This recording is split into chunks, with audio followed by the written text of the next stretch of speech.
Thank you, everybody. Good morning. Excited to be here up with Arianna to chat about, as we just heard, the next big things to watch in the coming cycle. For those of you who don't know, I'm the founder of Coinage Media and Trustless Media, the only media DAO backed by the co-founder of Netflix. And we're also running one of the largest validators on Sui, so you can stake with us, actually. But I'm excited to be up here with one of the smartest investors in this space. I think that's fair to say, Arianna.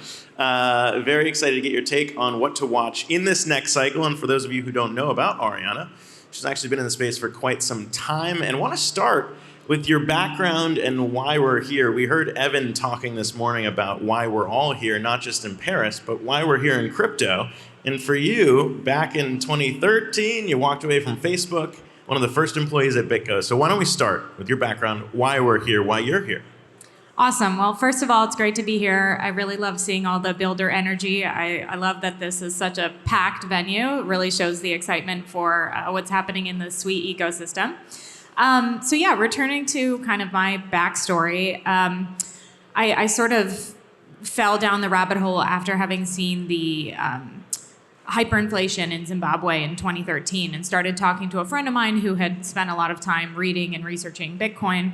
And he was like, well, hyperinflation isn't possible. And so to me, that was just really kind of an aha moment. I read the white paper and I was like, holy shit, I don't know if this is going to work, but like if it works, this is going to be incredible.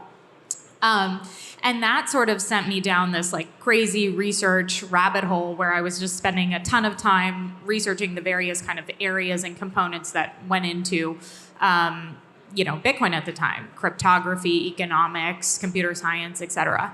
And I was working at Facebook at the time in kind of the sales org, and I was like, oh my God, I'm selling ads for a living. Like, this is so much more interesting intellectually. And so I really just felt that I needed to kind of pursue this full time. And so here we are 11 years later. And the story with BitGo was kind of funny. I basically was writing a series of blog posts and things like that, just informally as a way of sort of structuring my thoughts and compiling some of the research I was doing. And I wrote a blog post about multi-signature wallets. And I mentioned BitGo as one of the leaders in the category at the time. And I shamelessly emailed it to the CEO. And I was like, hey, I wrote this blog post. You guys might want to republish it. And they were like, who is this girl? She seems hilarious. So they invited me to lunch and then basically offered me a job on the spot. So that was kind of my first professional foray into the space in 2014.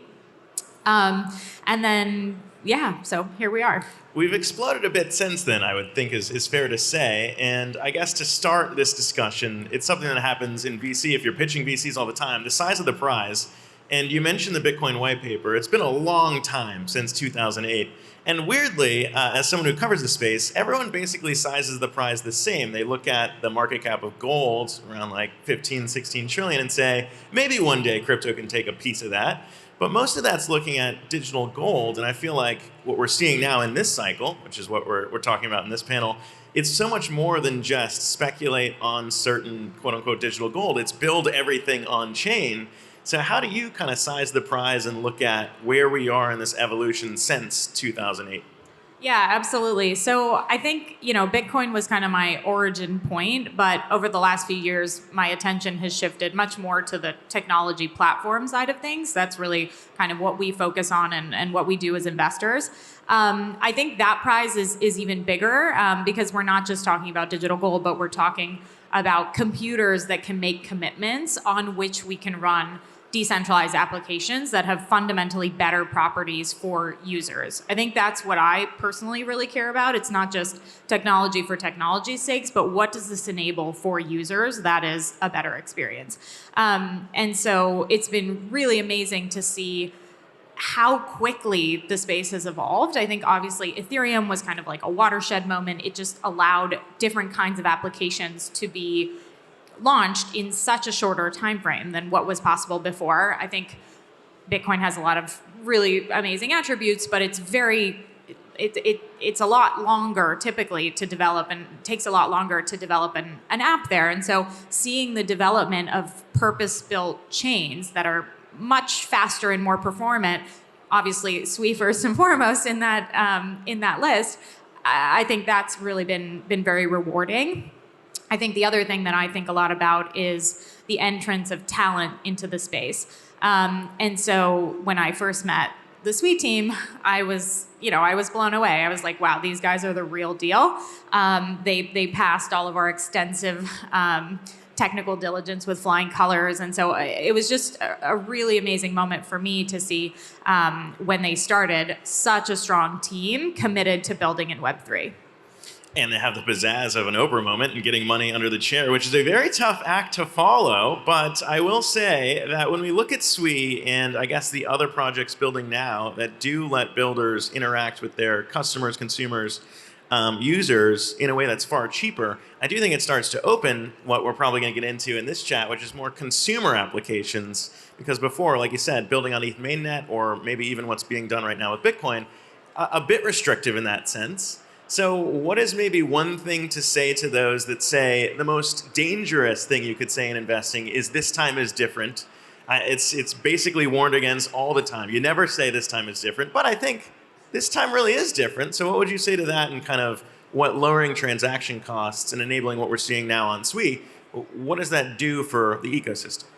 Sure. Well, without getting into the financial side of things, it's pretty clear that things have genuinely changed dramatically from an infrastructure perspective compared to a few years ago. So, we didn't have chains like Sui Live. We didn't have Ethereum L2s. We didn't have some of these key components that I think are really necessary in order to enable the kinds of mass market applications that we all hope to see. When costs are so high and transaction times are so slow, you really can't run most applications effectively. Users get bored. Nobody wants to sit there waiting for 30 seconds or 10 minutes or whatever for something to confirm. And you certainly can't expect people to pay $60 to transact. So I think this space has really been limited by sort of the lack of fast, cheap transactions. I think that's been one of the biggest limiting factors. There's usability issues and things like that, but those are often fundamentally driven by lack of effective infrastructure. So I think the last couple of years have really moved us forward in those categories. And so now we actually have the possibility of running some of these applications in a way that's really never been possible before. Conversely, I wonder what your tenets might be, where as much as this cycle is different, what are some of the things that aren't different? Because if you're talking about lowering transaction costs, the speed at which money moves is also extremely fast. I just got back from New York and covering the Terra and Do Kwon trial, which I think that's where a lot of people know Coinage from because we put out the first interview with him that did 2 million views. But that is one aspect, I think, of the ability for money to move so quickly that you do have some volatility that I think is just inherent to crypto. And as you lower transaction costs, I might think that would again be even perhaps more frequent. So what would be your kind of, I guess, not warnings necessarily, but just those things that you think will always be a constant no matter which cycle, this one or the two prior, that you would say are things people should be careful or watchful of? Yeah, I would say that a lot of the speculative activity from the last cycle was also happening on centralized exchanges. So transaction speeds were not necessarily like a core limiting factor for all of that. But I think in any case, it's more about, what was limited before was not speculation, it was actual use cases. And so I think that overall, the advancements in infrastructure are still very much a net positive for usability and sort of real progress in the space. That's what gets me excited as well. And so let's give people some very specific consumer applications that also has you at Andreessen very excited. Because A16Z Crypto just announced your guys' lead investment in Kiki World, which I think is an exciting one to talk about because it's one that even people who aren't in crypto can kind of wrap their heads around. I think what we're doing at Coinage right now with this ability to co-own a show and grow as, we grow an audience is also another one that people can wrap their heads around. As you said, advertisements, pretty easy, larger audience, more money to be made. But with Kiki World, it's interesting because you're breaking down the wall between a consumer product and the people building it and the people using it. So talk to me about that and why it's maybe a good example of where we're going in Web3. Yeah, sure. So for those who aren't familiar, basically the idea is that Kiki is enabling consumers to actually be co-creators in creating new products. So for example, the usual experience if you're buying a beauty product or something like that is you go to a store and you buy the product or you don't. You kind of choose whether you want it, but there's no, it's a one-way relationship. And that applies to clothing as well, fashion, whatever it is. Basically, any consumer product works that way today. And so the idea that Kiki has implemented is actually inviting community members to participate in the co-creation of the product. So saying what colors they want, what kind of product they want. And it's been amazing to see, even in the early phases of what they've been building, how engaged their community is. People are voting actively. And from a business perspective, they're buying and participating and driving down the cost of acquiring a customer very dramatically. So you're seeing that people are just way more engaged because it's not just, oh, I'm a company, I'm trying to sell you something, but rather you can actually say what you want. From the company side, from a waste perspective, it's also a way better experience because I've had some conversations with some of the big luxury houses, and a huge problem for them is that they produce all of this stuff hoping to sell it. And you never really know exactly what's going to hit and what people are going to want to buy. And so it's a huge cost to them. It's also problematic environmentally because they have to then destroy like millions of units of clothes or whatever other items they've created. And so this is just a much better way of buying, basically. And so the idea is they're powering all of this with Web3 Rails. So you earn tokens by voting, and then eventually they want to create a platform that will basically allow any brand to do this for their users. So obviously early days, but I think applying Web3 Rails to kind of how consumer products are created is a very novel use case, and I'm very excited to see kind of what the team there builds. Yeah, I would agree with that, and it's the same thing that we've seen in terms of using NFTs to let people weigh in on our coverage is breaking down that wall. You do see an interesting flywheel effect of it behooves me to pitch better guests, to get better stories, and those network effects I think are inherently what makes Web3 different than the old models, like you said, of just kind of looking at your user as a static person you're selling to. You're inviting them into the process. And I do wonder, I guess, we've talked so much about that interoperability, but now there are so many different options, and you guys at A16Z have invested in a few different chains. Obviously, Sui is just one. That's why we're here with Miston Labs. But the idea there, how do you see maybe that product building on one chain and another one as we lean into this account abstraction piece? You just heard the prior speakers talking about just sign in. If that goes away and you're interacting with multiple different blockchains on your infrastructure point, how easy is it to see the future where it doesn't matter what chain you're on, it's just seamless in that sense? I think that's definitely where we're going. We're obviously not there yet, but to me, it seems natural that at some point we will just kind of be able to seamlessly switch between chains and move assets around in a way that doesn't put them at risk. Obviously, bridges have had a lot of challenges, to put it mildly. So there's definitely some room for improvement there. But yeah, to me, that is just a technical problem and something that will be solved. Like, I think historically there's been whenever you have a new area of technology, oftentimes it looks like these problems will never be solved. And then like 5 years later, they're all solved. I mean, it's crazy. It's really exceptional how frequently people, I would even say this is something that could be said today about the Apple Vision Pro.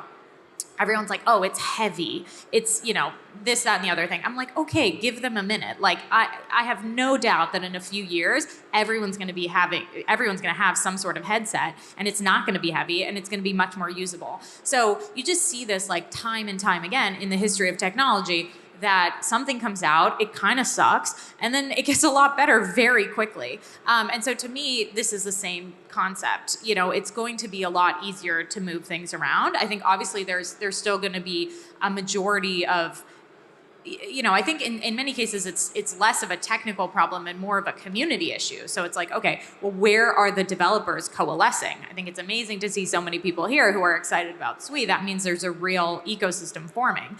But it's also things like libraries or developer tools associated with an ecosystem. So I think that the actual technical piece always feels like an insurmountable barrier early on, but then realistically, that is very rarely the gating issue. Things usually get figured out if there's enough smart people working on them.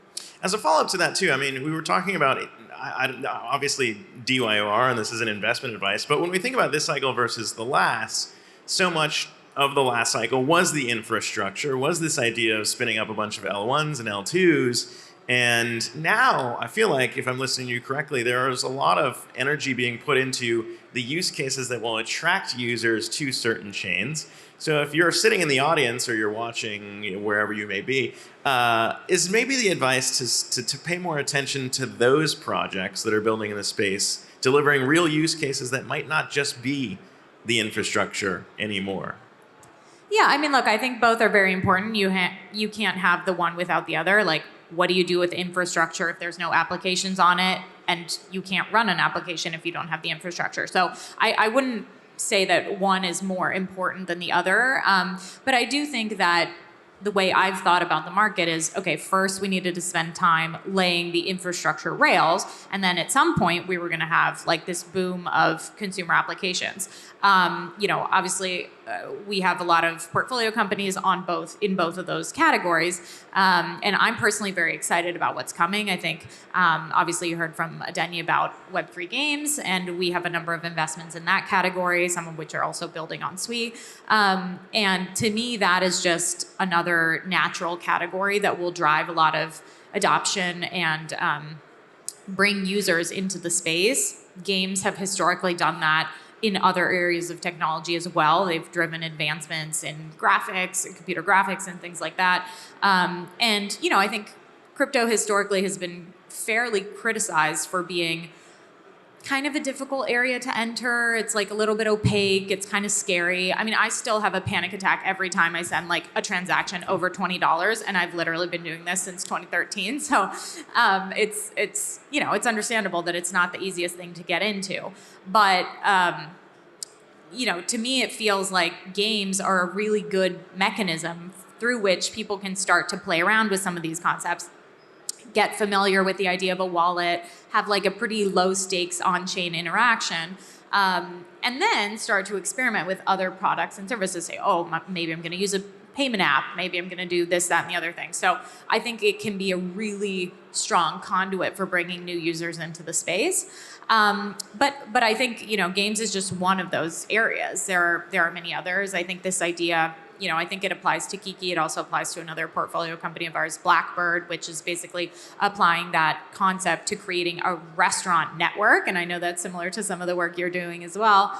But that to me just feels like a natural fit. Again, we're taking Web3 rails, we're giving restaurants and consumers real ownership in this network, and we're just creating a better experience on both sides. Yeah, I think that there's probably a small group of people who might be into this idea of trading derivatives or synthetic swaps or know anything about a decay curve or anything like that, but almost everybody has an opinion on food, and it's a very interesting kind of mainstream way to suck users in, and the way that we've built it, don't even need to really deal with a wallet, and it's been crazy to see. Best-ish Ever is the show you're talking about that's just kind of blown up, but I think that is kind of a big piece of this, and let's double down on gaming though, because you mentioned it, and I think there's a picture of Axie Infinity on the last presentation we saw, because you guys were very much attached to SkyMavis and Axie Infinity. What were maybe some of the learnings there, aside from the ability to bring users into the space, in aligning incentives with the users? Because a devil's advocate play would be like, okay, if we're playing this game really just to earn, does it take away some of the joys of playing the game? And I feel like that may have been the case for a lot of projects that were building early on to see how these mechanics all work. What are the learnings that you're expecting to see now when you think about this boom in consumer applications in version 2.0 that we're probably going to see here very shortly? Yeah, so I think the SkyMavis team deserves a lot of credit for having really pioneered a new concept. And obviously the kind of economy got a little bit away from them at a certain point, and it did get a little bit hyperinflated. But I think, it's very rare that you launch a new concept and everything goes perfectly. So I think the team there was very aware. I know the team is very aware of the sort of limitations of the first big Axie boom. And so they've spent the last several years trying to figure out, okay, how do we actually create a balanced economy that benefits from using tokens and benefits from these ideas of real ownership and allows people to play and also earn, but without creating, a monster, if you will. And so, I think they're one of the teams that's thinking about that, but there's tons of other teams who are also saying, okay, let's take this idea, let's refine it, and then let's relaunch or let's launch our next game using that concept. So to me, again, it's just mainly a matter of tweaking the parameters so that you have a game that is fundamentally fun to play. Like that, I think, is the necessary. You can't have a game if it's just a matter of earning, then you're never going to be able to retain your player base, because after the token rewards run out, like obviously people are going to stop playing. So you need a game that is also really fun. But if you layer the right, thoughtfully constructed, balanced token incentives on top of that, then that's where the magic happens. And so, obviously we're still learning and we're still in the process of figuring these things out. But I think that generally speaking, I've been really pleased to see a lot of very, very top tier teams building these concepts. Many of them were Web 2 builders and had a lot of success in Web 2 as game developers, and then realized that this was fundamentally a better model. This was kind of the missing piece from what they'd been doing in Web 2.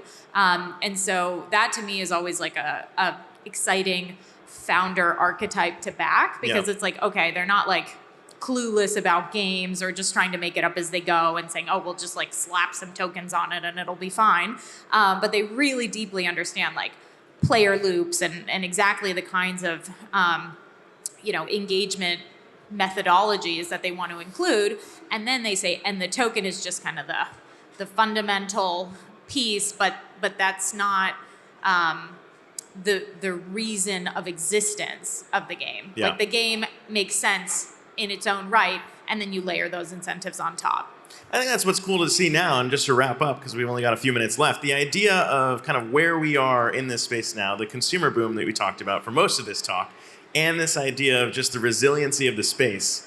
It was just last year, I was actually sitting in SBF's parents' home, sitting there thinking about what is about to happen at trial and talking with Sam, and just sitting there being like, how is this space still alive after FTX collapsed? But I think it speaks to the resiliency of you can have that happen, and all of these people are still here building. I mean, put it into historical context for you, because you've been in the space for so long. What does that say to you about where we are as an industry now, I think, to have great community events like this one? This is just one out of many. What does it say about where we are in this cycle, this space as an industry, and what's the takeaway there? Yeah, I mean, honestly, obviously the major issues that we've had with some of the exchanges and things like that have been very unfortunate, although hopefully it ends up working out that they assets are returned and people are made whole. But I think in general, the biggest, what you really want to see fundamentally is the space moving forward and continuing to build regardless of those things. I actually think in some ways it's a good thing that we now have gotten past a lot of those issues. For me, the hope is that this means that now we can actually focus on the real technology and actually decentralized applications. I think like a lot of the issues that we saw were actually, if anything, they should have been a blazing advertisement for why you actually want decentralized applications. Of course, people outside of the space are not necessarily able to see the nuance and they might lump everything together. But it really shows, I think, the benefits of what happens when you have, the downsides of having a fully centralized situation and what's possible in a more positive light in cases in which that's not true. So I hope that now we've sort of gotten a clean slate, gotten some of the bad actors out of the space, and now we can really just have a period that's focused genuinely on builders and building, and that's really what excites me. I think seeing so many smart people creating new applications that I, as an investor, would have never thought of. But then I'm like, wow, that's fucking awesome. I wish I thought of that. That's what really keeps me going and what makes me excited to do this job. So I have a very good sense of the fact that we've got a lot of those builders coming into the space because it's my job to track that. And I'm feeling very good about sort of where we're going from here. And I think that's a great note to end on too, because here we all are watching, I think, a lot of the builders, not just in the Sui ecosystem, but literally across the crypto ecosystem right now, consumer applications taking off. I appreciate you taking the time so much to join me up here. Arianna Simpson from A16Z Crypto, everybody. Give it up for her. And thank you, everyone, again, for another great panel. Thank you. Thank you.